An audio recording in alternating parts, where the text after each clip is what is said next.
BRS విస్తృత స్థాయి సమావేశంలో సీఎం కేసీఆర్ పార్టీ శ్రేణులకు దిశానిర్దేశం చేశారు. మరో 6 నెలల్లో ఎన్నికలు ఉండటంతో ప్రజాక్షేత్రంలో ఎలా ముందుకెళ్లాలో సూచించారు.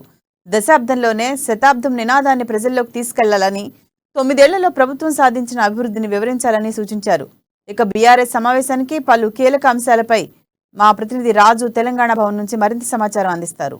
బీఆర్ఎస్ పార్టీ విస్తృత స్థాయి కార్యవర్గ సమావేశం కొద్దిసేపటి క్రితమే తెలంగాణ భవన్లో ముగిసింది. కేసీఆర్ అధ్యక్షతన జరిగిన ఈ సమావేశంలో పార్టీకి సంబంధించిన ఎమ్మెల్యేలు, ఎమ్మెల్సీలు, మంత్రులు, ఎంపీలు, రాజ్యసభ ఎంపీలు, లోక్సభ ఎంపీలతో పాటు వివిధ కార్పొరేషన్ల చైర్మన్లు కూడా ఈ సమావేశంలో అయితే పాల్గొనడం జరిగింది. వీరందరికీ కూడా కేసీఆర్ ఒకటే దిశానిర్దేశం చేసినట్టు కూడా మనకైతే తెలుస్తా ఉంది. ఆయన ఒకటే చెప్పారు, మన ఏదైతే పథకాలు ఉన్నాయో మన ప్రభుత్వంలో ఇవన్నీ కూడా ప్రజల్లోకి తీసుకెళ్లాలి. ఖచ్చితంగా ఏదైతే ఇప్పటికిప్పుడు మనము ప్రజల్లోకి, ఇది ఎలక్షన్ సంవత్సరం కాబట్టి ఖచ్చితంగా మనం ప్రజల్లోనే ఉండాలి, ప్రజల్లోకి తీసుకెళ్లాలి. సో కొత్త పథకాలు ఇక పెట్టవలసిన అవసరం కూడా లేదు. ఈ పథకాలను మనం ఉపయోగించుకుంటే వచ్చే ఎన్నికల్లో హ్యాట్రిక్ కొట్టడం పక్కా అన్నట్టు సూచించినట్టుగా కూడా మనకైతే సమాచారం అందుతా ఉంది. అలాగే ఇటీవల జరిగిన కర్ణాటక జరిగిన ఎలక్షన్లను కూడా ఈ మీటింగ్ లో ప్రస్తావించినట్టు కూడా మనకైతే సమాచారం అందుతా ఉంది. అయితే కర్ణాటకలో ఏదైతే కాంగ్రెస్ పార్టీ గెలిచిందో, తెలంగాణలో కూడా కాంగ్రెస్ పార్టీ శ్రేణులు అయితే ఉత్సాహంగా ఉన్నాయి. అయితే ఈ నేపథ్యంలోనే కేసీఆర్ వీళ్ళ పార్టీ శ్రేణులకైతే దిశానిర్దేశం చేయడం జరిగింది. కర్ణాటక ఎన్నికల ఫలితాలు ఏవైతే ఉన్నాయో అవి తెలంగాణలో ఎట్టి పరిస్థితుల్లో కూడా పునరావృతం కావు అని కూడా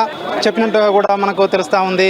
అదేవిధంగా బీజేపీ పార్టీ కానీ కాంగ్రెస్ పార్టీ కానీ వాళ్ళు విమర్శలు ఏదైతే విమర్శిస్తున్నారో వాళ్ళకి విమర్శలు తిప్పికొట్టాలని కూడా కేసీఆర్ ఈ సమావేశంలో అయితే చెప్పడం జరిగింది. అదేవిధంగా తెలంగాణ రాష్ట్రం పార్టీ 10 సంవత్సరాలు అయిన సందర్భంగా తెలంగాణ రాష్ట్ర వ్యాప్తంగా కూడా తెలంగాణ దశాబ్ది ఉత్సవాలను కూడా వచ్చే నెల 2వ తారీఖు నుండి 21 రోజుల పాటు ఘనంగా నిర్వహించాలని, అయితే ఇవన్నీ కూడా నియోజకవర్గాల వారీగా, ప్రతి గ్రామాల వారీగా కూడా ప్రజల్లోకి వెళ్ళి ఇవన్నిటిని కూడా మనం విజయవంతంగా నిర్వహించాలని కూడా కేసీఆర్ చెప్పినట్టుగా తెలుస్తా ఉంది. అదేవిధంగా ఏదైతే ఉందో ఇప్పుడు మండు టెండల్లో కూడా చెరువులలో జలకలతో నిండి తెలంగాణ వ్యాప్తంగా కూడా అన్ని చెరువుల్లో నీళ్లు ఉన్నాయని, రైతులందరినీ కూడా అక్కడికి చెరువు గట్లపైకి తీసుకెళ్లి ఆ చెరువు గట్లపై సహపంక్తి భోజనాలు చేయాలని, మండే ఎండల్లో చెరువులు అయితే మత్తళ్ళు దుంకుతున్నాయని, గత 70 సంవత్సరాలుగా కాంగ్రెస్ పార్టీ కానీ బీజేపీ పార్టీ కానీ చేసింది ఏం లేదు. రైతులకు కానీ, ముఖ్యంగా పేదలకు కానీ పెన్షన్స్ కానీ మనం ఇస్తున్న ఏదైతే సంక్షేమ పథకాలు ఉన్నాయో అవన్నిటిని కూడా ప్రజల్లోకి మరోసారి తీసుకెళ్లాలని కూడా చెప్పినట్టుగా కూడా తెలుస్తా ఉంది. అదేవిధంగా ఏదైతే దళిత బంధు స్కీమ్ ఏదైతే ఉందో అట్లాంటి స్కీమ్ ఇంకా కేసీఆర్ అమలు పొదిలో ఇంకా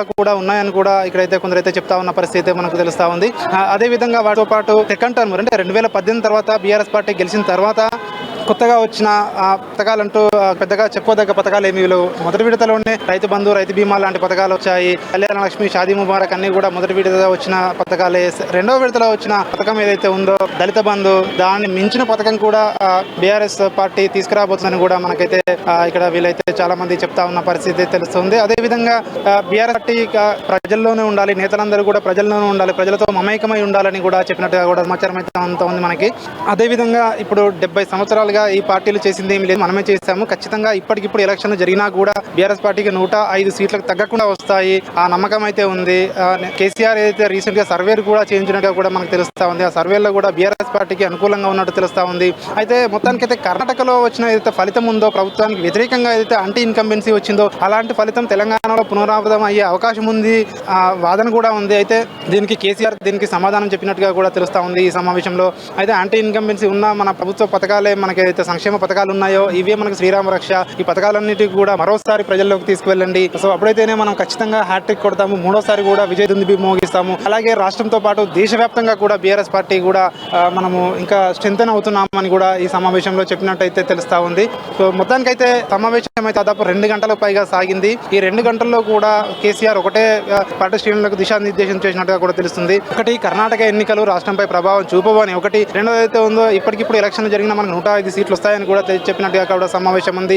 అలాగే మన పార్టీ నేతలు ఎవరైతే ఉన్నారో వీళ్ళందరూ కూడా ప్రజల్లోకి వెళ్ళినప్పుడు తెలంగాణ రాకముందు పరిస్థితి ఏ విధంగా ఉంది, తెలంగాణ వచ్చిన తర్వాత పరిస్థితి ఏ విధంగా ఉంది కూడా మరోసారి ప్రజలందరికీ కూడా వివరించి చెప్పాల్సిన అవసరం, దాని యొక్క ఆవశ్యకత ఉంది అని కూడా ఈ మీటింగ్ లో అయితే చెప్పినట్టుగా కూడా మనకైతే తెలుస్తా ఉంది. ఇది ఇక్కడి పరిస్థితి. వీడియో జర్నలిస్ట్ నరసింహతో రాజు, అమ్మానేస్, హైదరాబాద్, బీఆర్ఎస్ పార్టీ.